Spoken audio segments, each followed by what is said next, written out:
well, I know I'm going to be watching this movie every Christmas, and I think I have seen at least some of it every Christmas since I was a child. This is one of my favorite movies ever. It's a Wonderful Life. And this is a wonderful movie. This is one of the greatest movies ever made, if you ask me. It's up there with The Empire Strikes Back. That's how much I like this movie, people. And Godzilla vs. Mothra and Godzilla vs. Kong and a lot of movies, actually. But this is definitely in my top 10. It's cheesy. It's unlike any other movie that I really care for. It's got a really powerful emotional message, and that is, okay, well, spoilers if you've never seen It's a Wonderful Life, because if you haven't, get out there and watch it right now. I don't care what time of year it is. Basically, the theme of this movie is life is not measured by your material wealth or even your success in your chosen career or anything like that. It's about what you give to the world and being a better person and how you benefit those around you. And I really like that. That really speaks to me, man.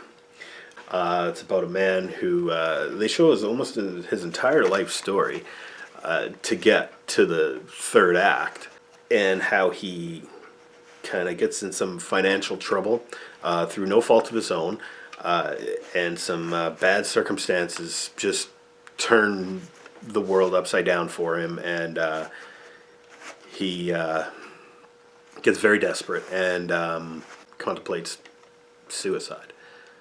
Yeah, very dark, I know.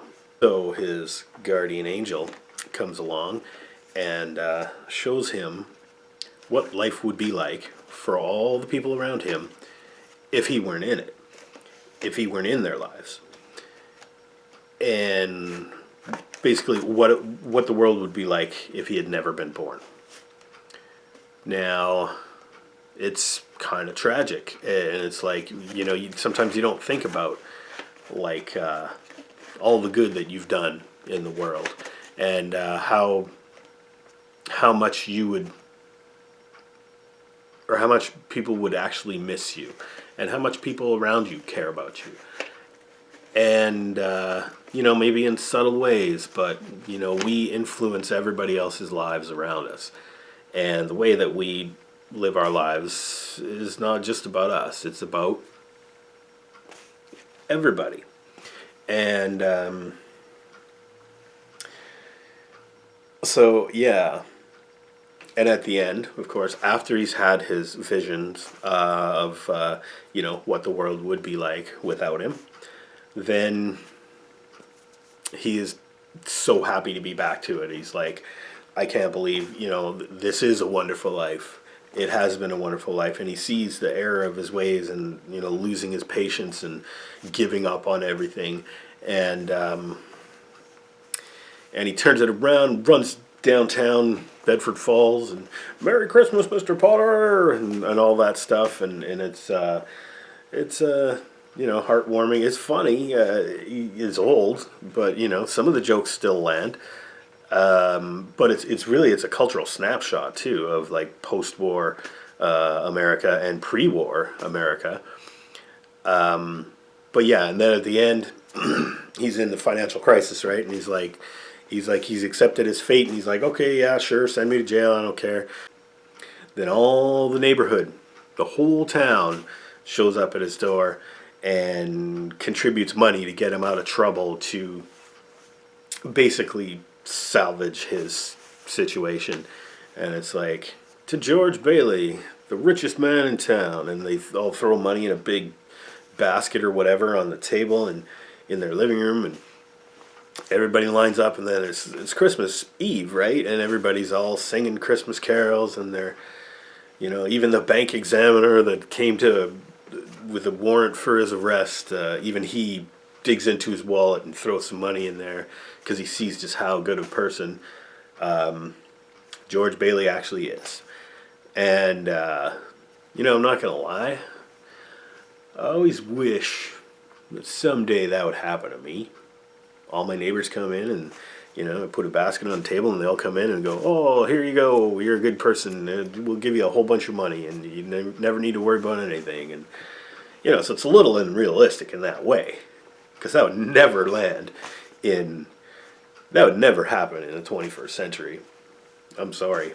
Well, I don't know, there is GoFundMe and all that. But anyway, It's a Wonderful Life is truly a wonderful movie. It's black and white. It's long. I guess it's like 2 hours, 10 minutes, something like that. But I'll just say, even things like Dracula and Frankenstein notwithstanding, this is one of my favorite, like, black and white movies, I guess you could say. Old movies. Pre-1950. Let's say that. It's a Wonderful Life is a wonderful movie. Thanks again for hanging around, listening to me ranting about movies I've seen.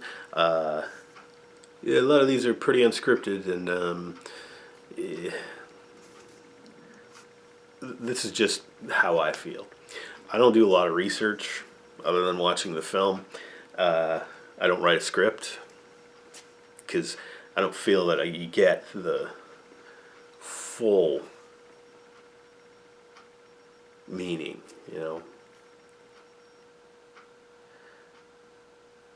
Man, I should really write some scripts. Anyway, till next time, this is Andy Boy, signing off. May the Force be with you.